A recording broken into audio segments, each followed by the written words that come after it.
The conference room had been filled with shouting for 3 hours straight. Diane Reed sat perfectly still while alien ambassadors from 12 different species screamed at each other across the polished table. The Krellian Empire had done it again. Another peaceful colony world, another forced annexation, another set of broken promises. Ambassador Vorth leaned back in his chair with a satisfied smirk. His scales gleamed under the harsh lights as he watched the chaos unfold. The Krellians had learned something important over the past 40 years. Nobody in the galaxy had the spine to actually stop them, especially not the humans. Alara slammed her wing against the table. The avian diplomat's feathers were ruffled with genuine rage. This is the 5th world in 2 years. The Council must act. We need military intervention now. Other voices joined hers. The room erupted again. Diane simply sat there, with her hands folded, watching everything with calm gray eyes. She had a small tablet in front of her, and occasionally she would type something. Notes probably. That was all humans ever seemed to do. Take notes and make polite suggestions that nobody listened to. Vorth caught her eye and smiled wider. She smiled back. It was the kind of exchange that looked friendly to anyone watching, but Vorth felt the small flutter of triumph. The humans were so predictable, so weak, so obsessed with their precious diplomacy. Ambassador Reed, the council speaker, said finally when the shouting died down to angry muttering. Humanity has remained silent throughout this debate. What is Earth's position? Diane stood slowly. She smoothed down her gray suit jacket and looked around the room. When she spoke, her voice was quiet, almost gentle. Earth believes that patience and careful consideration remain our best tools. We have documented every Krellian treaty violation. We have recorded every broken promise. We have detailed files on every illegal annexation.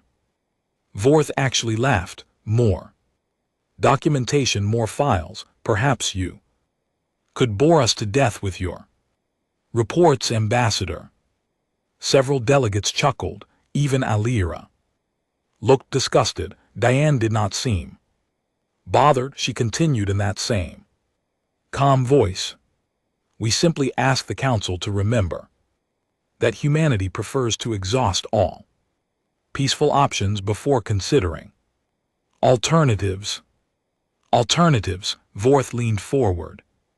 What alternatives could you possibly have? Your species talks endlessly about peace and diplomacy. You have no stomach for real action. You are a civilization of clerks and accountants, not warriors. Diane looked directly at him. Her expression never changed. We are patient, Ambassador Vorth. There is a difference between patience and weakness that some species fail to understand. The meeting ended like all the others. The Council issued a strongly worded condemnation. The Krellians ignored it. Everyone left frustrated except for Vorth, who departed with the swagger of someone who knew he was untouchable. Diane walked back to the human quarters. Alone, she passed through 3 security checkpoints, each one scanning her credentials. When she finally reached her private office, she sat down at her desk and opened an encrypted channel to Earth. The face that appeared on her screen belonged to General Patricia Akinquo. The general was in her 60s with steel gray hair and eyes that had seen too much combat. She waited patiently for Diane to speak. They pushed again. Diane said quietly, Colony World Tanny 7, 3 million. Inhabitants, the Krellians claimed it, violated some treaty from 15 years ago that nobody can find any record of. Patricia nodded, and the council. The usual, outrage, condemnation, no action. Vorth was particularly arrogant. Today, he called us clerks and accountants. For the first time, Patricia smiled. It was not a nice smile. How many times has he violated council law now? Diane checked her tablet. 1,247. Documented violations over 40 years. Everything from treaty breaking to war. Crimes we have evidence of planned. Genocides, forced relocations, and systematic cultural destruction. And how many times have we warned them?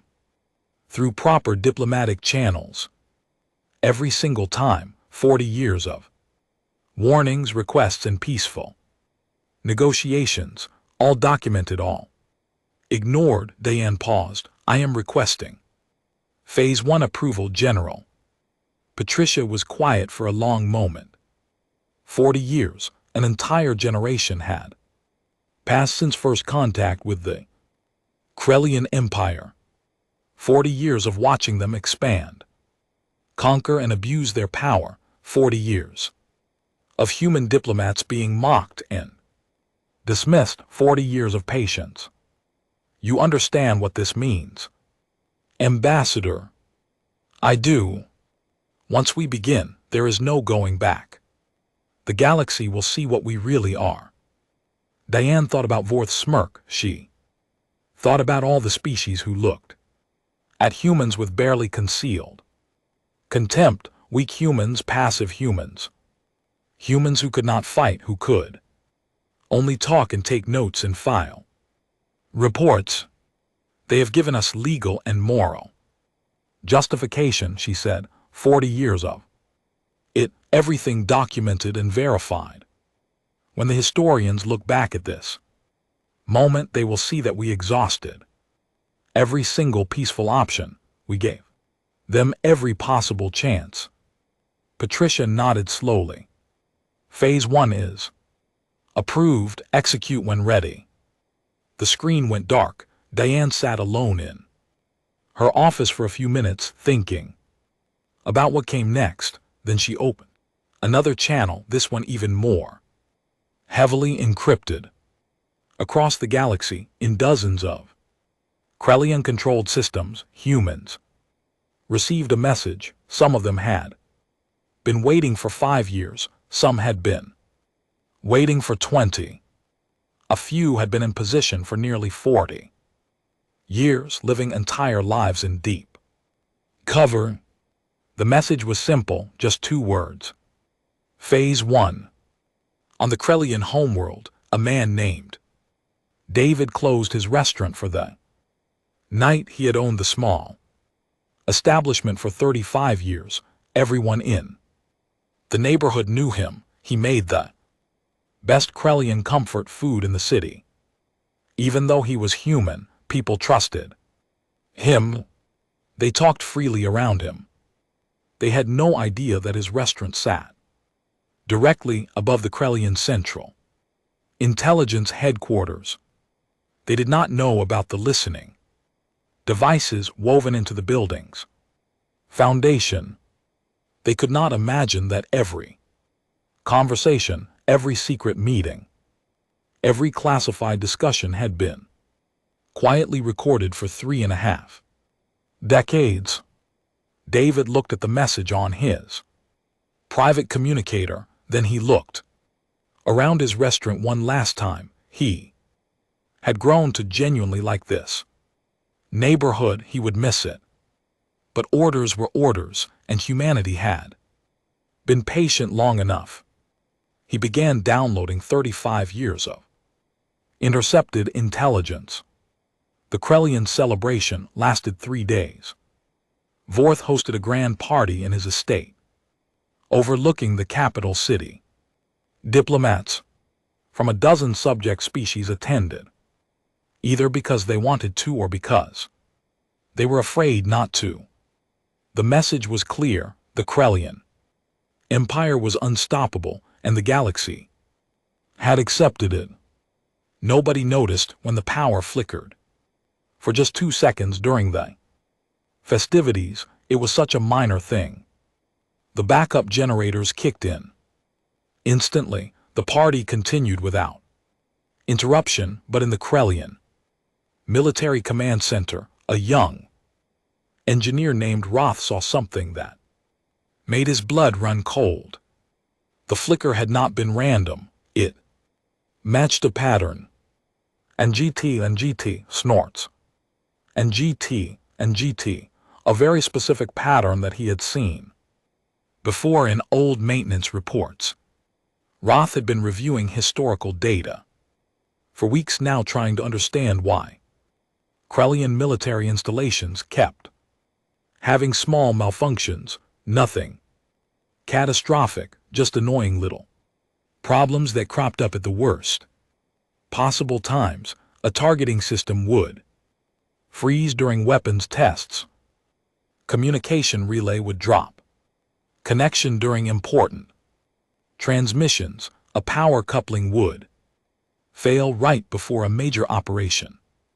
Every single incident had been investigated. Every single one had been filed as an accident or equipment failure. But when Roth started looking at them together, he saw something impossible. Every malfunction had happened after a human trade mission visited the facility. He tried to tell his commanding officer. The conversation did not go well.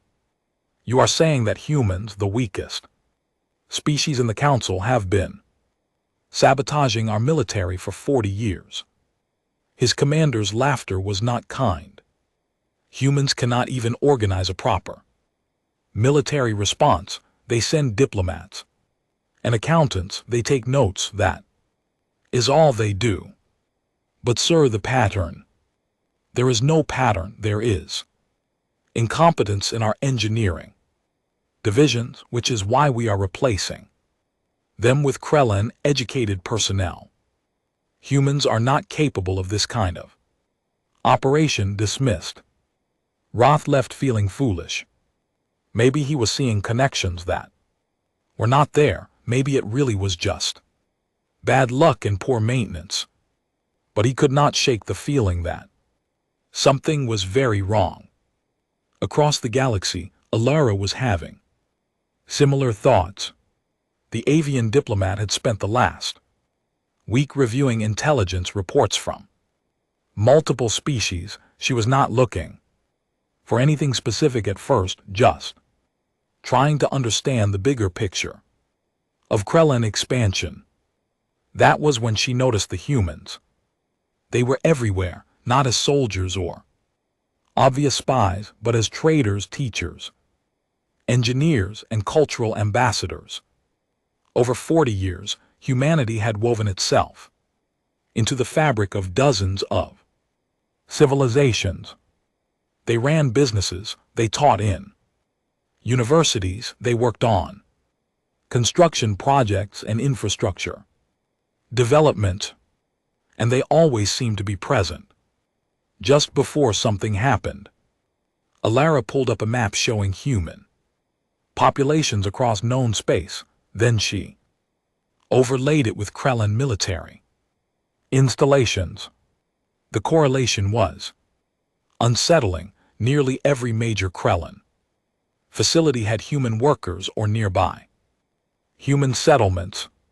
She started digging deeper. Trade agreements, technology exchanges, joint construction projects. The humans had been involved in building half the infrastructure in Krellian space. They had sold them weapons components, communication systems, and power generation technology. The more she looked, the more she realized something terrifying. Humans had not been passive observers of Krellian expansion. They had been active participants in every stage of it. They had helped build the empire.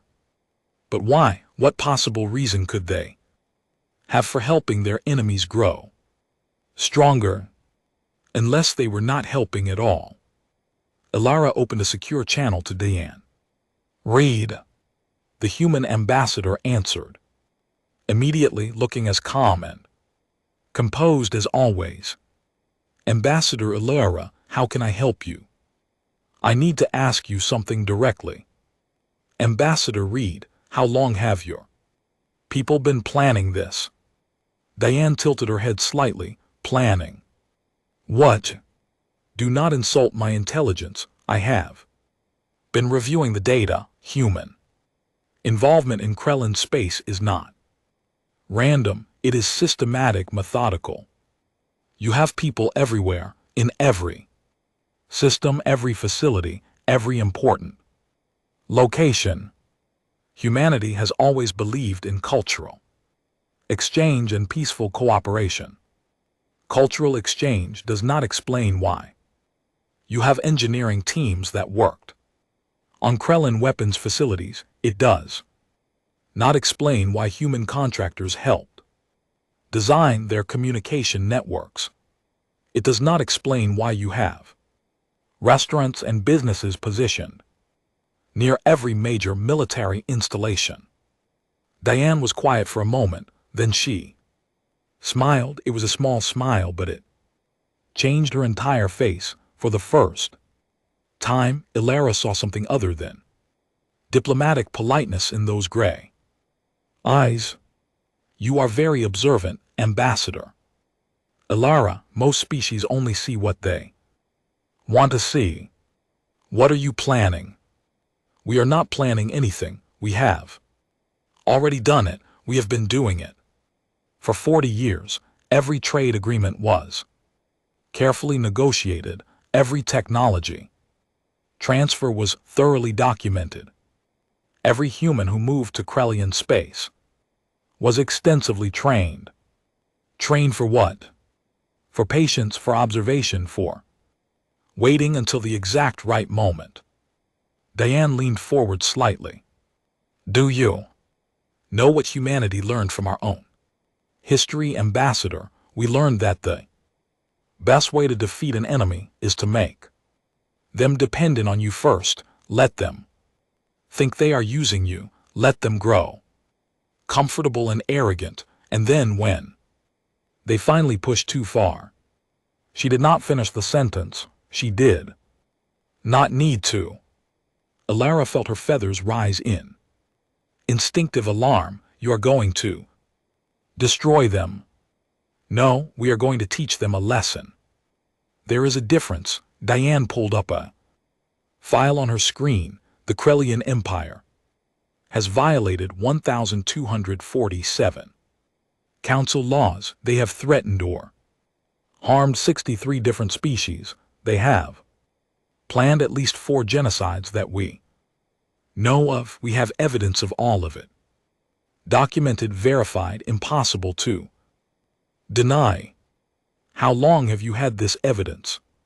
"Some of it for a few years, some of it for decades." "David, the man who runs that restaurant in the Krellian capital, he has been recording their central intelligence headquarters for 35 years.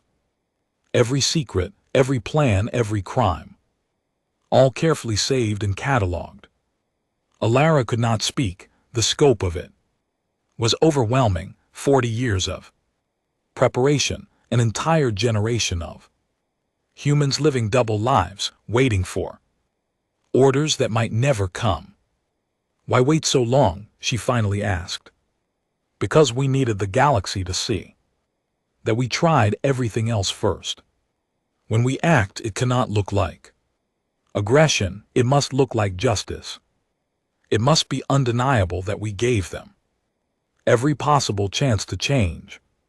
And now they have run out of chances."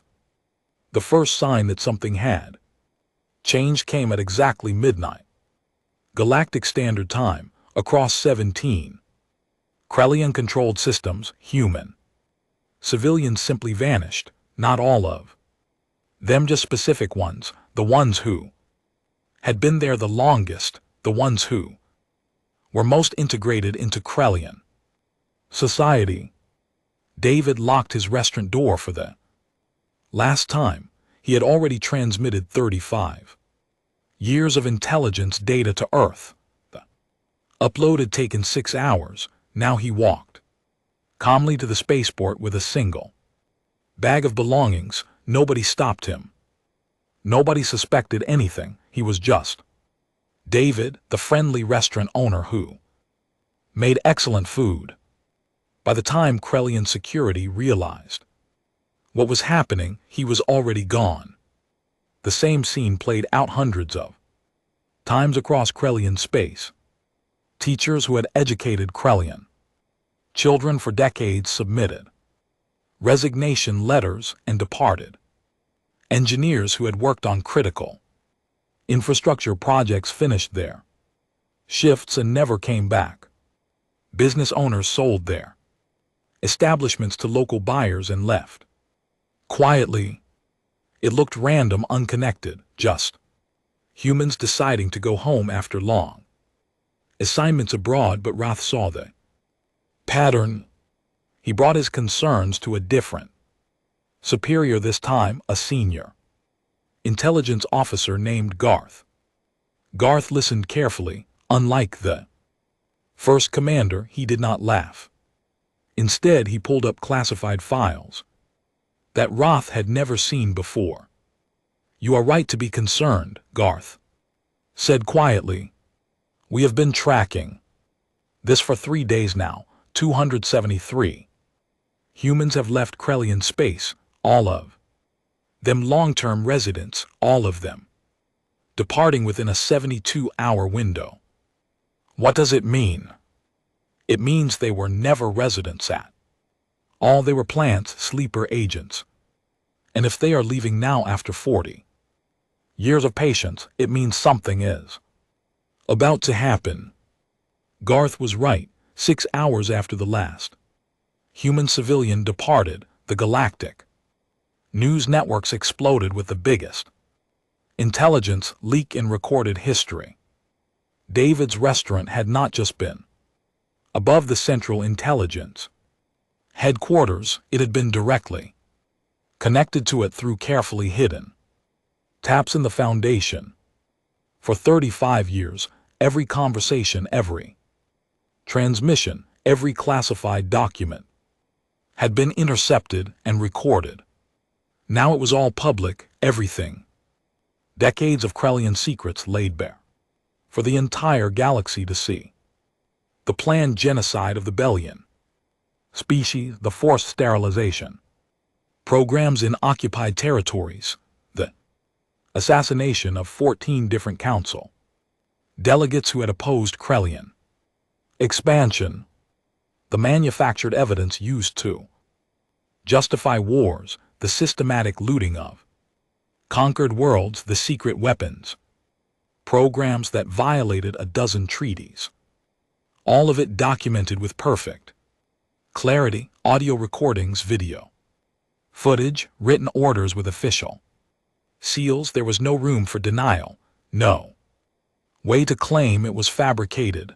The evidence was overwhelming and irrefutable. The galactic reaction was immediate and explosive.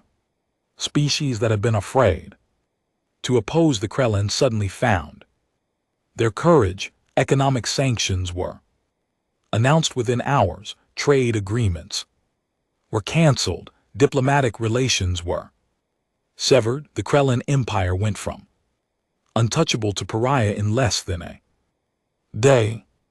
Vorth watched his career and his empire collapse in real time.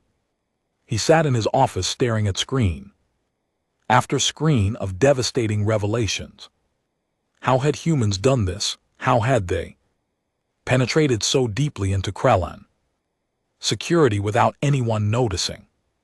His private communicator buzzed. It was a message from Diane Reed, just a few words. This was 40 years of patience. Ambassador Vorth, we tried to warn you 1,247 times. You chose not to listen. What comes next is entirely your Responsibility. Vorth felt rage like he had never experienced before. They had humiliated him, made him look like a fool in front of the entire galaxy, the humans of all species, the weak ones, the ones who only knew how to talk. He activated his emergency military authority. If the humans wanted a war, he would give them one. He would show the galaxy what happened when you embarrass the Krellian Empire. But when he tried to contact his fleet commanders, he discovered the first real problem. The communication networks were malfunctioning, not completely down, just unreliable. Messages were delayed. Connections were dropped. Orders had to be repeated multiple times. The same issues were happening across Krellian space. Targeting systems on warships were experiencing random freezes. Power couplings in military bases were failing at inconvenient moments. Supply chain logistics were getting confused. Nothing was completely broken, but everything was slightly wrong. Roth understood before anyone else. The malfunctions were not random. They had never been random. Humans had spent 40 years introducing tiny flaws into Krellian infrastructure, little weaknesses that could be activated remotely, systems that would work perfectly fine until someone sent the right signal. They built it all, he said aloud, staring at his engineering reports. Every communication relay we purchased from them, every weapons component they sold us, every power system they helped design, they built in backdoors, they built in weaknesses, and we never checked, we never suspected. Why would we? They were just humans. Garth looked sick. How bad is it? I do not know. I do not think anyone knows except them, but if they helped build even half of our critical infrastructure, he did not finish. He did not need to. The galaxy was learning what Alara had already figured out. Humans had not been passive observers. They had been active participants in building Krellian power. They had sold technology, provided expertise, and offered assistance at every stage of empire building. And they had done it all with a smile, while carefully making sure that every system had a hidden flaw. Every weapon had a secret weakness. Every defense had a back door that only humans knew about. It was the longest, most patient infiltration operation in galactic history. 40 years of preparation for a moment that might never come. But when the Krellians finally pushed too far, humanity was ready. General Akinquo addressed the entire galaxy in a live broadcast. She stood in her dress uniform, speaking calmly and clearly. For 40 years, humanity has pursued peace. Through diplomatic means, we have documented every treaty violation. We have warned the Krellian Empire 1,247 times through proper council channels. We have exhausted every peaceful option available to us. She paused, letting that sink in. Now we will pursue other options, not because we want to, because we must. The galaxy will see what humanity is capable of when we stop being patient, we hope. This lesson only needs to be taught once. Vorth assembled what remained of his credibility and his fleet. 27 warships. Not his entire military force, but enough to send a message. The humans had embarrassed him with their intelligence gathering and their sabotage. Fine, he would respond with traditional military strength. He would attack human colonies and remind the galaxy that the Krellian Empire still had teeth. The fleet entered human space with weapons charged and shields raised. Vorth expected resistance, defense, platforms, patrol ships, maybe even a fight. What he got instead was silence. Human ships were there, small patrol vessels that watched the Krellian fleet advance but made no move to intercept. They just observed, recording everything. Probably more documentation for their endless files. They are running, Vorth's tactical officer said with satisfaction, just like always. Humans do not have the spine for real combat. But something felt wrong. The human ships were not fleeing, they were maintaining formation at a safe distance, following, watching, waiting for something. Target their closest vessel, Vorth ordered. Fire a warning shot, let them know we are serious.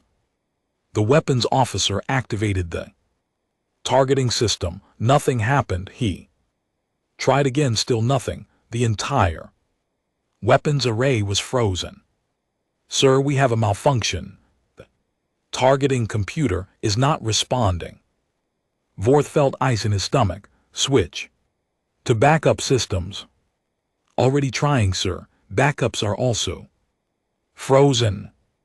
Around the fleet, the same reports came in. Every ship, every weapon system, all frozen at the exact same moment.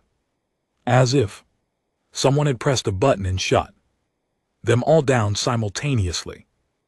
Then the human communication channel opened. Diane Reed's face appeared on every Krellian screen. She was sitting in what looked like a comfortable office. There was a cup of tea on her desk. She looked as calm as always. Good afternoon, Ambassador Vorth. I see you have brought your fleet to visit our space. How thoughtful. Vorth could barely speak through his rage. What have you done? Nothing permanent. Your weapon systems will come back online in approximately 47 hours. Life support is functioning perfectly. You have food and water. You are in no danger. We just need you to sit here for a while and think about your choices. This is an act of war. Actually, this is an act of mercy. Your fleet entered our space with weapons charged in clear hostile intent. Under council law, we would be justified in destroying you. Instead, we are giving you time to reconsider. Diane took a sip of her tea. The casual gesture made Vorth want to scream.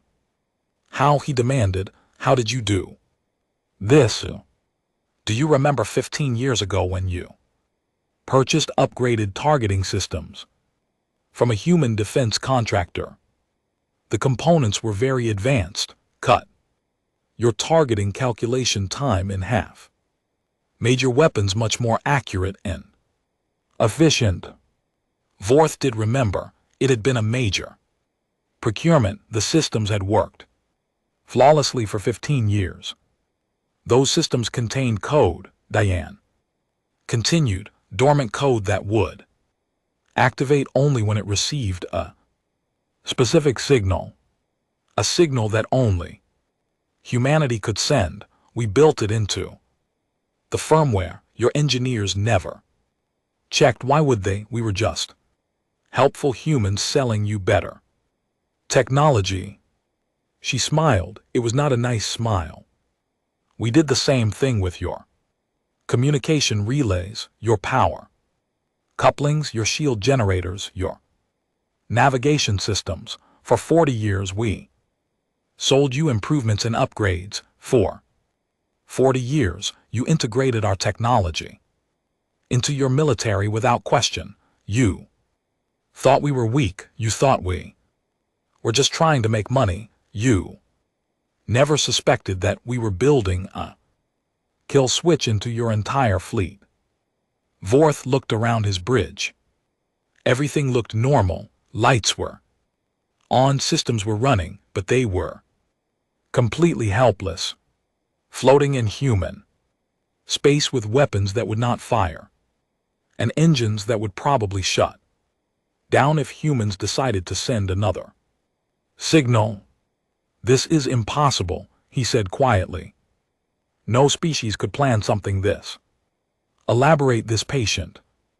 You are right about one thing, most species could not wait 40 years to spring a trap. Most species would have struck back immediately after the first insult, the first broken treaty, the first act of aggression. Diane leaned forward slightly, but humans are not.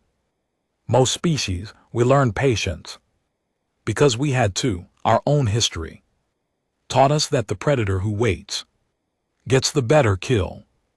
For 47 hours, the Krellian fleet sat in empty space. Human patrol ships circled them at a distance, watching, waiting, not threatening, just present. A constant reminder of how completely they had been outplayed. Vorth had a lot of time to think about how he had mocked human diplomats, about how he had dismissed their warnings, about how he had called them weak and passive the whole time they had been building a trap so elaborate and patient that he had walked right into it. On the 47th hour, exactly as promised, the systems came back online. Every weapon, every targeting computer, every system that had been frozen, suddenly worked perfectly again. Another message from Diane appeared. Your weapons are now functional. You are free to leave our space or continue your attack. The choice is yours, but before you decide, please understand something. What we just demonstrated was mercy. We could have destroyed your fleet. We could have left you floating in space indefinitely. We could have done this to your our military all at once and left your home world defenseless. She paused. We chose not to. We chose to give you exactly 47 hours to think about what happens next. Not 46, not 48, exactly 47. Do you know why that number? Vorth did not. 47 is how many colony worlds the Krellan Empire has conquered through illegal military action. 1 hour for each world, 1 hour to think about each population you displaced, each culture you destroyed, each species you harmed. Dayan stood up. Take your fleet home, Ambassador Vorth. Tell your superiors what happened here. Tell them that humanity is done being patient. Tell them that we have demonstrated both our capability and our restraint. Tell them that the next time you threaten our people, we will not give you 47 hours to reconsider. The channel closed. Vorth sat in his command chair surrounded by officers who would not meet his eyes. Behind them, through the view screen, human patrol ships maintained their watchful distance. He gave the order to withdraw. There was nothing else he could do. The humans had won without firing a single shot. They had turned his invasion into a humiliating lesson in front of the entire galaxy. And somehow that was worse than any battle could have been. Vorth returned to the Krellan home world. In disgrace, his fleet had been humiliated. His reputation was destroyed. The council was in chaos. But worse than any of that was the growing realization of how deeply humans had infiltrated every aspect of Krellan civilization. The engineering teams were finding problems everywhere, not just in military systems, but in civilian infrastructure too. Power grids that humans had helped modernize, communication networks that human contractors had upgraded, transportation systems that human advisors had optimized. Everything had hidden flaws. Everything had backdoors. We are completely compromised, Garth reported to the Emergency Military Council. 40 years of human involvement. In our technology sector, they did not just sell us weapon systems, they helped build our cities, they designed our power plants, they advised on our industrial expansion. And they did it, all while making us dependent on them. One of the council members, an old general named Krell, slammed his fist on the table. Then we will rip it all out, replace every system they touched, rebuild everything with our own technology. That would take decades, Garth said quietly, and during that time our infrastructure would be in chaos, our economy would collapse, our military would be effectively neutered. They designed it that way. We cannot remove them without destroying ourselves. The room fell silent. The trap was perfect. Humans had made themselves indispensable while simultaneously holding the kill switch to everything important. But Vorth was not ready to give up. He had one more card to play. One desperate final move that would at least salvage some Krellian pride. If he was going down, he would make sure the humans paid a price. He gathered what remained of his loyal forces, not the main military fleet. Those were too compromised, too dependent on human-built systems. Instead, he reached out to the Krellian fringe groups, pirates, mercenaries, extremist factions that operated outside official channels. They used older technology, simpler systems, equipment that humans had never touched. We will strike at their agricultural colonies, Vorth explained to his assembled forces. The humans are arrogant now. They think they have won. Their farming worlds will be lightly defended soft targets. We will show them that Krellians are not beaten. We will remind the galaxy that we still have fangs. His target was a world called New Spring, population 11,000, mostly farms and small communities, the perfect place to send a message. Vorth knew it was revenge, not strategy. He knew it would not change the bigger picture, but he needed to hurt them just once, just to prove that humans could still bleed.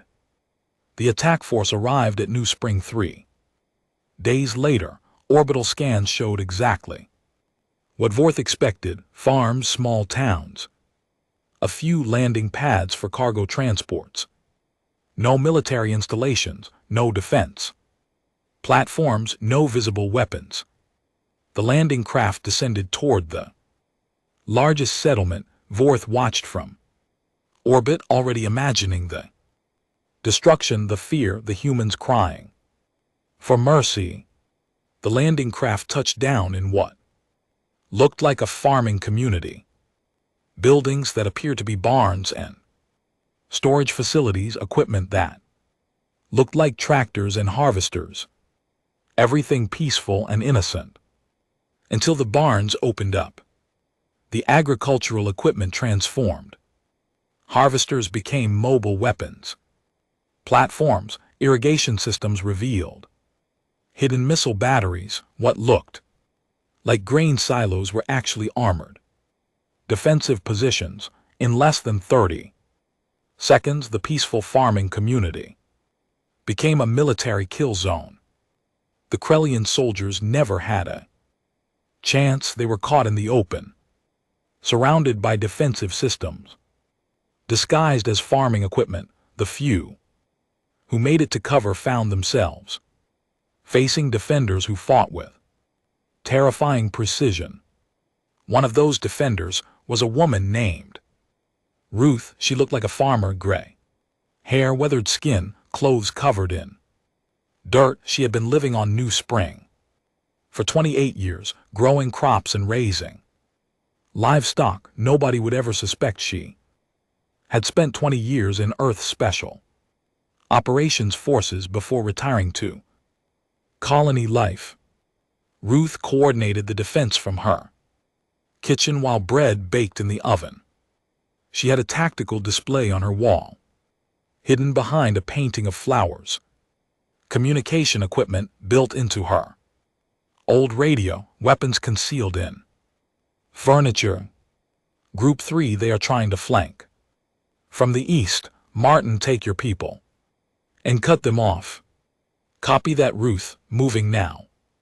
The battle was over in 17 minutes. Every Krellian soldier either dead or captured, 0 civilian casualties. The colonists had not even paused their daily routines. One farmer continued harvesting his crops during the entire engagement. He just worked around the defensive positions. Vorth watched from orbit in absolute horror. What had just happened? How had a farming community destroyed a military assault force in minutes? His communication officer provided the answer. Sir, we are getting data from the surface. The colonists are not civilians. They are all former military. Every single one. The entire colony is a defensive installation disguised as an agricultural settlement. Vorth finally understood. The humans had not stopped being warriors. They had never stopped. They had just hidden it better than anyone imagined. Even their peaceful farming colonies were military assets. Ruth sent a message directly to Vorth's flagship. She appeared on his screen, looking utterly calm with flour on her hands and an apron around her waist. Ambassador Vorth, my name is Ruth Nakamura. I have been farming on New Spring for 28 years. I grow wheat, raise chickens, and make excellent bread. I am also a retired operations commander with Earth Defense Forces. So is every other adult in this colony. She smiled. Did you really think we would send unarmed civilians to the frontier? Did you truly believe we would leave our people defenseless? We are human. Ambassador, we have been apex predators for millions of years. We do not stop being dangerous just because we choose to plant crops instead of fight wars. Ruth held up a loaf of fresh bread. We prefer peace. We genuinely do. We would rather grow food and raise families and live quiet lives, but we never forget how to fight. We never stop preparing. Every single human colony in known space has defensive capabilities. Every farmer can become a soldier. Every peaceful settlement can become a fortress. She took a bite of the bread. Now I am going to finish baking, and then I am going to have dinner with my neighbors. Your surviving soldiers are being treated for their injuries and will be returned to you unharmed. I suggest you take them home and stop attacking human colonies. Next time we might not be so gentle. The galactic response to New Spring was immediate and overwhelming. Video footage of the battle spread across every news network. The galaxy watched. Retired human farmers transformed their peaceful colony into a military fortress. In 30 seconds, they watched Ruth coordinate a perfect defensive operation while baking bread. The message was clear. Humans had never stopped being warriors. They had just chosen to be farmers instead, and they could switch between the two roles as easily as changing clothes. Alara called an emergency council session. Every species sent their highest-ranking diplomats, even the ones who had been avoiding council meetings for years, showed up. Everyone wanted to understand what they were dealing with. Diane stood before the assembled representatives. She looked the same as always, calm, professional, neatly dressed in her gray suit. But now when the other species looked at her, they saw something different. They saw 40 years of patience, 40 years of planning, 40 years of humans quietly positioning themselves throughout the galaxy while everyone dismissed them as weak. The Council has questions, Alara said. Formally, we need to understand the scope of human capabilities. We need to know what we are dealing with. Of course, Diane said pleasantly, ask whatever you need to know. How many of your colonies are actually military installations? All of them, every human settlement outside Earth has defensive capabilities. We learned early in our history that undefended populations do not survive, so we do not create undefended populations. A Belian diplomat stood up. What about the technology you sold us? Do you have backdoors in our systems too? No, we only built those capabilities into systems sold to aggressive, expansionist powers, species that threatened others, species that violated treaties. Your people have always respected Council law. We had no reason to compromise your infrastructure. The Belians sat down, relieved. Other species looked less certain. How did they know if humans considered them threats? Another delegate raised a hand. How long have you been preparing for this? Since first contact with the Krellians. Since before that, we have been preparing for potential conflicts since before we left Earth. It is part of who we are as a species. Hope for peace, but prepare for war. Trust other species, but maintain the ability to defend ourselves if that trust is betrayed.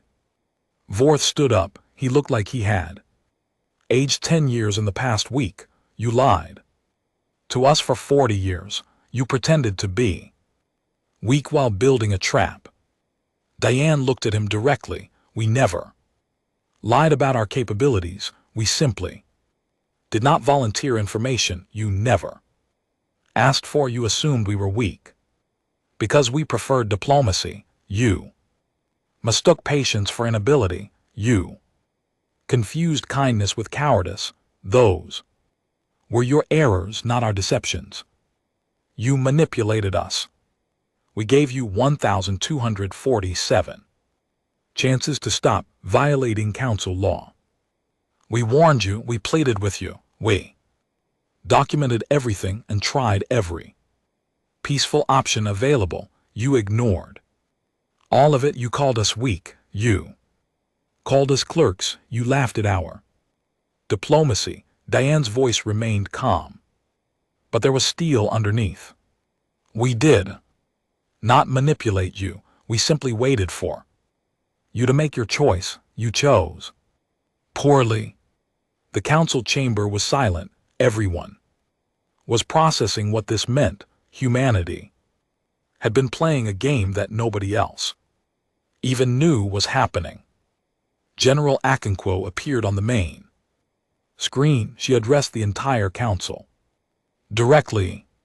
I want to make something absolutely clear. Humanity does not want to be the galaxy's military power. We do not want to be feared. We do not want other species looking at us with suspicion and worry. We want to grow our crops and raise our children and contribute to galactic civilization. She paused. But we learned something from our own bloody history. Peace is only possible when those who can fight choose not to. When the strong protect the weak instead of exploiting them. When patience and diplomacy are backed by the genuine ability to enforce consequences if necessary. Akinquo pulled up a file. It showed the evidence that David had gathered over 35 years. Krellian war crimes planned, genocides, assassinations, everything. We had this evidence for years. Some of It for decades we could have released. It at any time we could have destroyed. The Kryllian Empire's reputation whenever we wanted, we chose not to, we kept giving them chances to change, to stop, to become better. She looked directly at Vorth. We are not monsters, we do not enjoy what we had to do, but we will not allow aggressive powers to threaten peaceful species, not while we have the capability to stop them. Alara spoke up. What happens now, will you demand Kryllian surrender? Occupation regime change?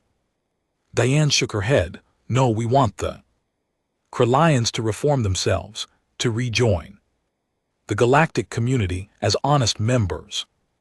Instead of aggressive conquerors, we will monitor their military activities. We will maintain our presence in their space, but we will not rule them. That would make us the very thing we oppose.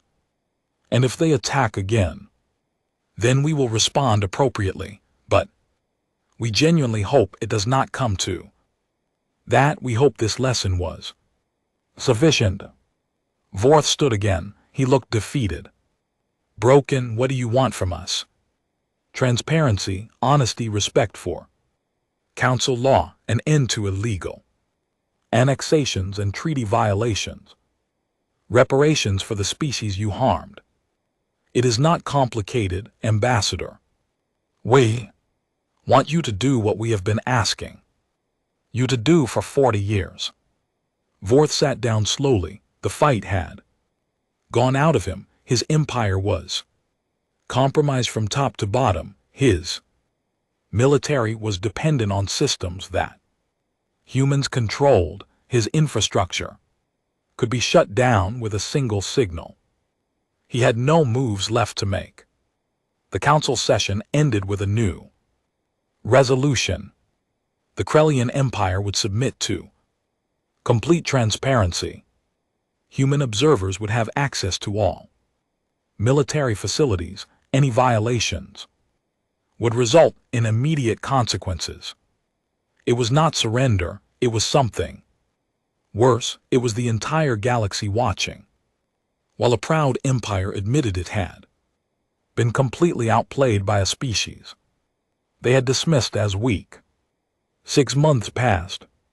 The galaxy adjusted to its new understanding of humanity. Trade continued, cultural exchanges went on. But now there was a subtle difference in how other species interacted with human diplomats. Diane walked through the council building, heading to another routine meeting. Other delegates nodded to her respectfully. Some still looked nervous. They were still processing the fact that patient, polite humans were the most dangerous species in known space.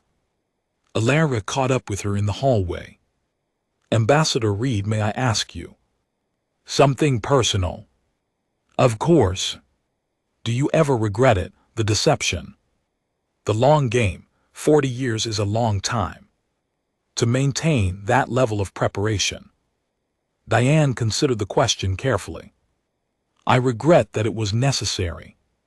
I regret that some species only respond to demonstrations of force. I regret that we had to reveal capabilities we would have preferred to keep hidden. She paused. But I do not regret protecting innocent species from aggressive empires. I do not regret giving the Kryllians every possible chance to change before taking action, and I do not regret showing the galaxy that patience is not weakness.